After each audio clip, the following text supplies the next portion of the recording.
Bocah laki-laki ini bernama Nate. Dia adalah anak sulung dari dua bersaudara.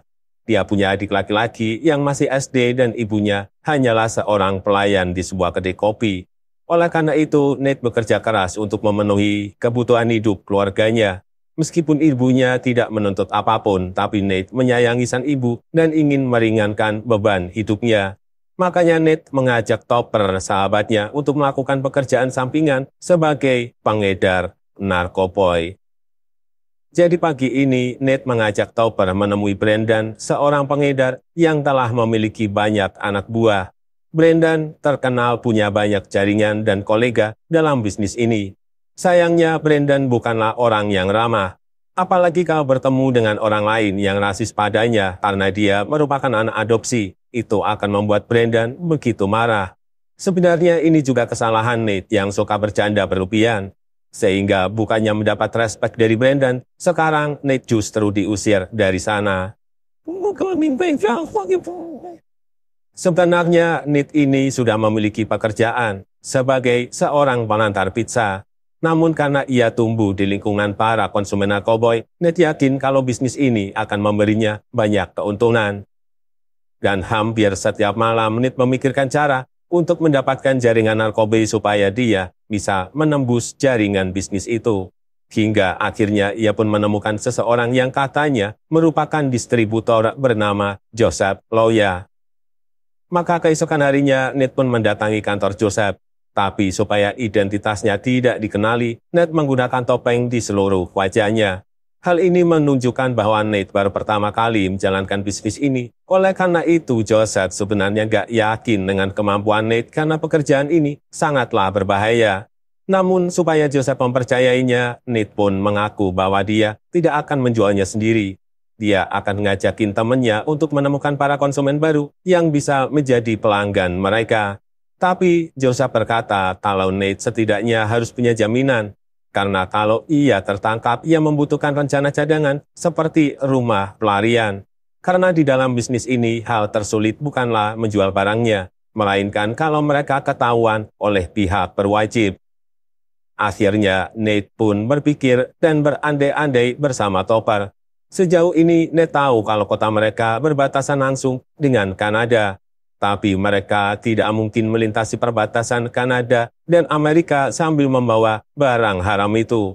Namun Nate punya ide, tempat tinggalnya memang berbatasan dengan Kanada, tapi mereka bisa melewati jalur lain tanpa harus melewati bagian imigrasi, yaitu hutan yang terletak di antara Amerika dengan Kanada. Oleh karena itu, esok harinya Nate dan Topper pun mencoba melintasi hutan perbatasan itu. Awalnya Nate mengira mereka akan berhadapan dengan tentara atau ranjau di hutan tersebut. Tapi ternyata tidak ada apapun di sana. Sehingga mereka bisa bebas melintasi perbatasan itu tanpa ketahuan. Namun meskipun baru pertama kali melakukannya, untungnya Topper membawa kompas yang bisa menuntun mereka menuju jalan raya. Beberapa jam kemudian mereka pun menyadari jika telah melintasi Amerika dan sudah berada di Kanada. Mereka pun merasa senang karena misi pertama mereka telah berhasil dilewati. Yes. Langkah selanjutnya adalah mencari mobil yang akan digunakan untuk berkeliling di Kanada.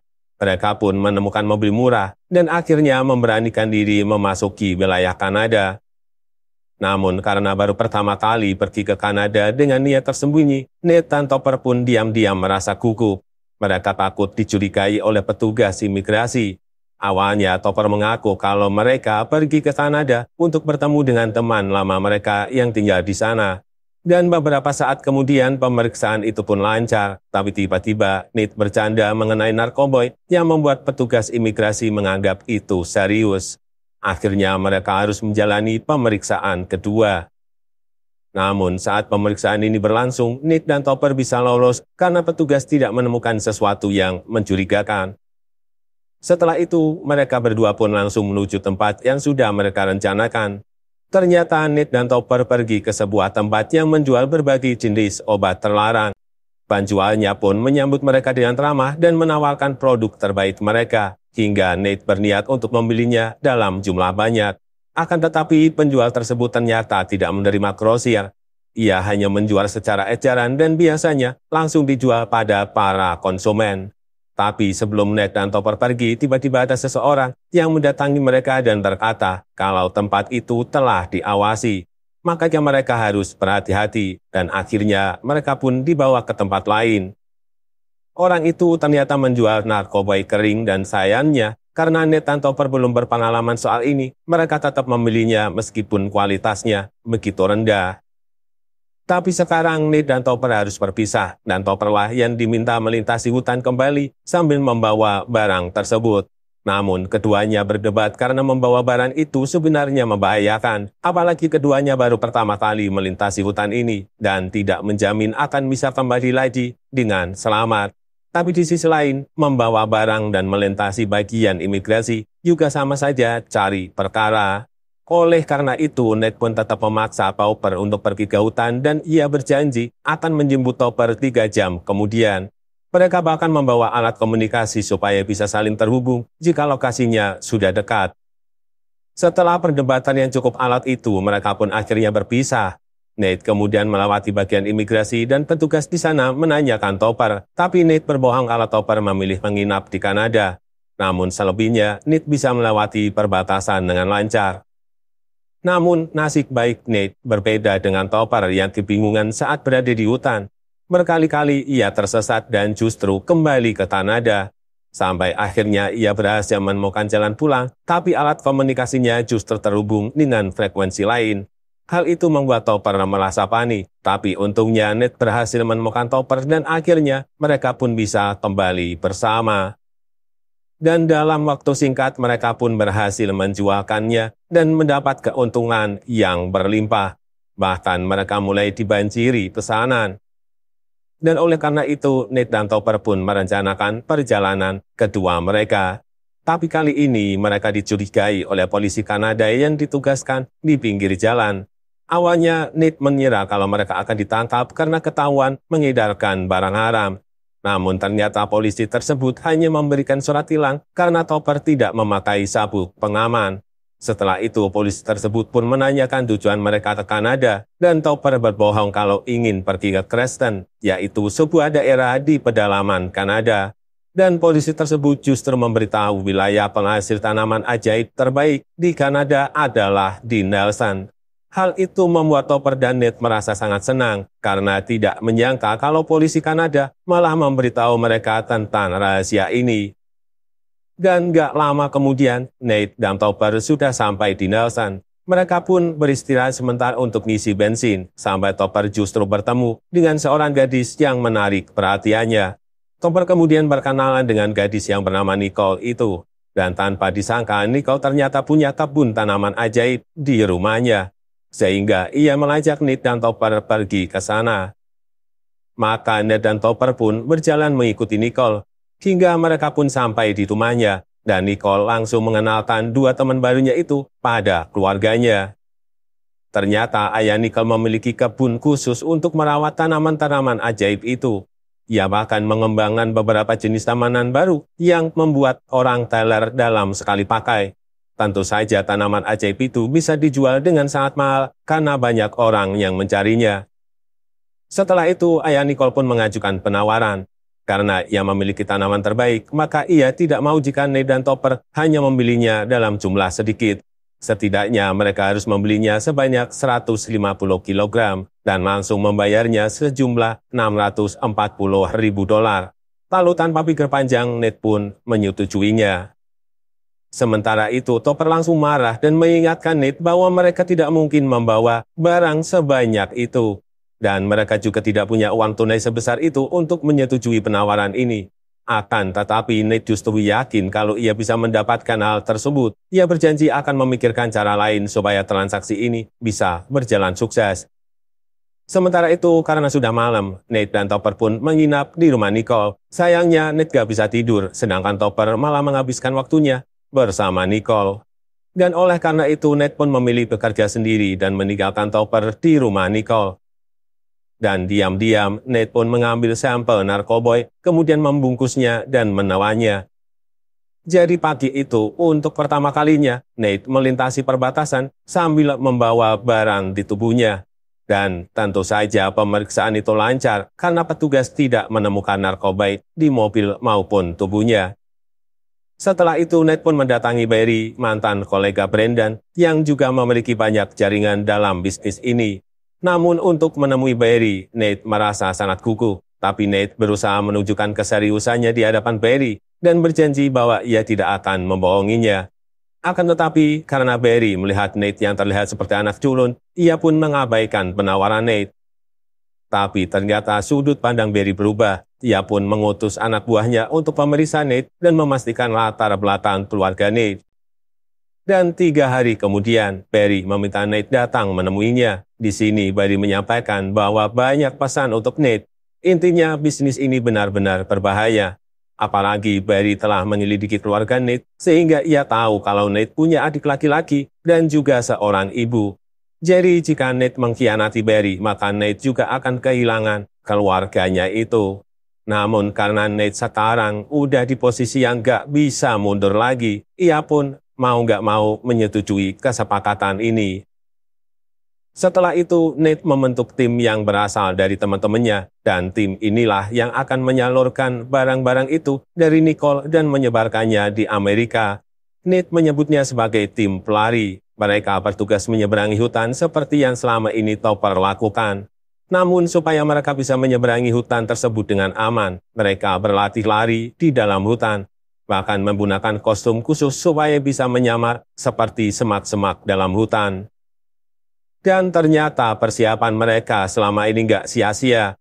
Misi pertama Nate sebagai tim pun berhasil dan mereka menghasilkan untung yang begitu banyak. Dan sesuai janjinya, Nate memberikan $3.500 untuk masing-masing tim pelari.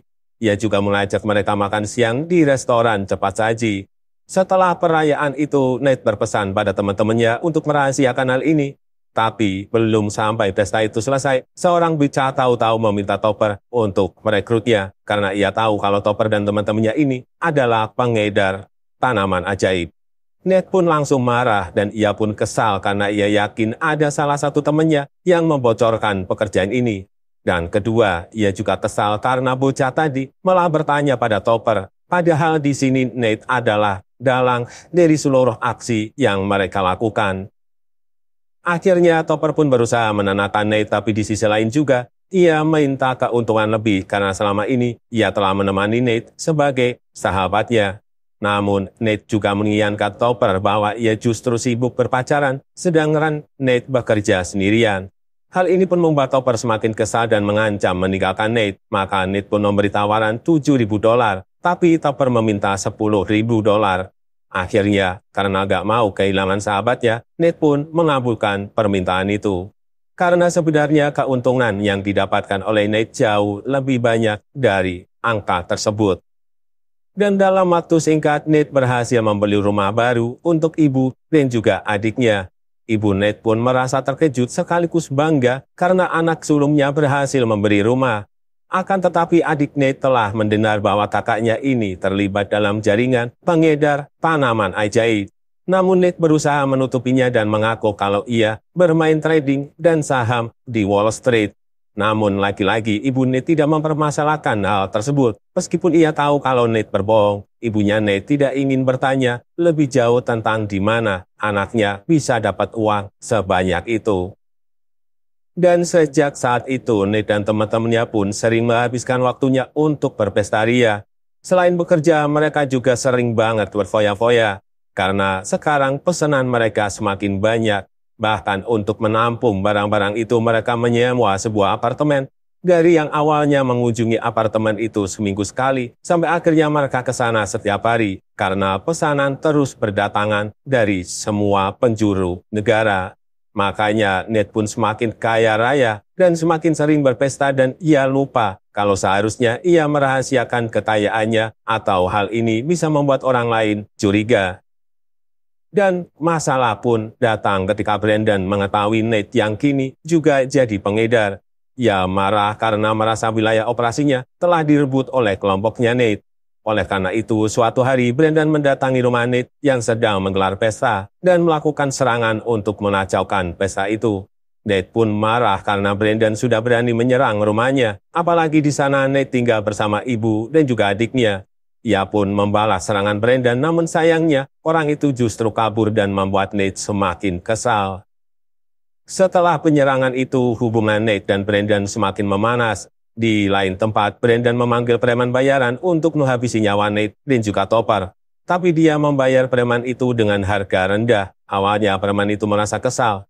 Namun Brandon menjamin bahwa preman itu bisa menemukan uangnya Nate, atau setidaknya tanaman ajaib di rumahnya Nate. Jadi akhirnya sang preman pun bersedia menerima pekerjaan ini. Sementara itu, Nate yang ingin melindungi keluarga dan teman-temannya mengajak mereka tinggal di rumah Barry sebelum kondisinya benar-benar aman. Akan tetapi salah satu teman Nate yang bernama Skaz memilih tinggal di rumah Nate bersama pacarnya. Nate pun mengizinkannya selama tidak membuat keributan di sana.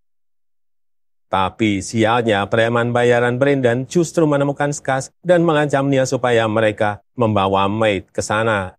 Akan tetapi Skaz mengaku tidak tahu keberadaan Nate. Ia juga tidak tahu penyimpanan uang maupun narkoboy milik Nate karena ia bukanlah penghuni rumah tersebut. Tapi preman tersebut mengancam Skaz dan memintanya untuk bertemu dengan Nate sekarang juga. Akhirnya, Skaz pun terpaksa mengikuti perintah preman itu. Tapi antara panik dan ingin berbohong, Skaz memberitahu sebuah rumah dan mengaku kalau itu adalah rumahnya Nate. Meskipun Skaz sendiri tidak yakin, namun preman itu tetap ke sana daripada tidak mendapatkan hasil sama sekali. Dan ternyata itu memang bukan rumahnya Nate. Mereka pun langsung kabur dari sana sebelum masalahnya semakin parah. Untungnya para preman tersebut membiarkan Skaz dan pacarnya pergi, sementara mereka kabur dari tempat itu. Esoknya, Skaz pun menemui Nate dan menceritakan hal ini. Dia pun menuntut bayaran lebih tinggi karena telah menyelamatkan Nate. Begitu pula dengan para tim pelari yang mendapat serangan dari Brandon. Mereka menginginkan naik gaji, dan akhirnya Nate pun menyetujuinya. Sementara itu, di lain tempat, Brandon marah-marah karena para preman itu gagal mendapatkan Nate. Namun di sisi lain, preman itu juga kesal kepada Brandon karena menganggapnya berbohong tentang uang simpanan Nate. Akhirnya, Brandon pun mengajak mereka ke hutan untuk mencari penyimpanan uang Nate. Tapi ternyata para preman tersebut justru berkhianat dan menghabisi Brandon hingga nggak bernyawa. 1 bulan kemudian, Brandon baru ditemukan dan langsung menjadi berita nasional. Kebetulan Nate dan teman-temannya menonton televisi dan mereka berkomentar kalau ini merupakan pertanda baik karena musuhnya udah nggak ada. Akan tetapi Topper curiga pada Nate dan ternyata Nate lah yang membayar para preman itu untuk menghabisi Brandon. Hal itu ia lakukan karena ia ingin balas dendam pada Brandon yang telah mengusik keluarganya. Sementara itu, seperti biasa, Topper dan teman-temannya kembali bekerja sebagai pelari. Tapi kali ini mereka mengajak teman baru bernama Ronnie, yang ternyata tidak bisa dipercaya. Di tengah perjalanan, Ronnie tiba-tiba mau berhenti karena mau buang hajat. Padahal diam-diam ia menyimpan barang itu di sana untuk dirinya sendiri. Karena setelah ia menyelesaikan pekerjaannya dengan Topper, Ronnie kembali lagi untuk mengambil barang ajaibnya tadi. Dan gara-gara hal inilah akhirnya polisi mencurigai Ronnie yang tiba-tiba datang dari tepi hutan. Maka polisi pun memeriksanya sehingga Ronnie tidak bisa melakukan hal lain selain mengakui perbuatannya. Dan sebelum polisi menangkap Nate, Barry telah memberitahunya lebih dulu. Melalui jaringan yang ia miliki, Barry tahu kalau sekarang Nate sudah diawasi oleh kepolisian. Oleh karena itu, ia harus segera kabur dan menghilang. Barry ternyata ingin menyelamatkan Nate karena selama ini bocah itu tidak pernah mengkhianatinya. Lalu keesokan harinya, Ronnie diam-diam bekerja sama dengan polisi untuk meringkus teman-temannya yang lain. Dan akhirnya teman-teman Nate pun tertangkap, tapi Nate udah kabur. Ibu Nate sendiri mengaku tidak mengetahui keberadaan anaknya, sehingga ia dianggap tidak terlibat sama sekali dalam masalah ini. Padahal sebenarnya Ibu Nate tahu kalau anaknya bersembunyi di Kanada. Ia justru melarang anaknya pulang karena polisi tengah mencarinya. Dan di tempat pelarian, Nate tetap merasa tidak tenang. Ia pun akhirnya pulang dan mengakui perbuatannya. Dan dalam titik ini, Nate ternyata merasa bangga karena orang-orang justru menyambutnya dengan hangat, bukan sebagai tersangka. Hal ini terjadi karena orang-orang salut pada tindakan Nate yang akhirnya menyerahkan diri ke polisi. Dan setelah sekian lama diabaikan dan didemehkan, sekarang orang-orang telah mengakui kehebatannya Nate yang berhasil memimpin jaringan penyelundupan narkoba di Amerika dan menjadi salah satu anak muda terkaya di Amerika, namun lewat jalur yang salah. Wejangan dari film ini adalah kebahagiaan adalah puncak dari perjalanan hidup kita. Sebuah hadiah yang kita temukan bukan hanya di puncak gunung tertinggi, melainkan dalam setiap langkah yang kita ambil, dalam setiap tawa yang kita bagikan, dalam setiap pelukan yang kita berikan, dan dalam setiap mimpi yang kita kejar. Kebahagiaan bukanlah tujuan akhir yang terletak jauh di masa depan, melainkan adalah cahaya yang bersinar di dalam diri kita saat kita merasakan dan menghargai keindahan momen-momen kecil yang sering kita lewatkan. Jadi, hiduplah dengan penuh kehadiran, nikmati perjalanan ini, dan biarkan kebahagiaanmu berbunga di setiap musim kehidupanmu. Terima kasih sudah menonton, jangan lupa subscribe dan bunyikan loncengnya,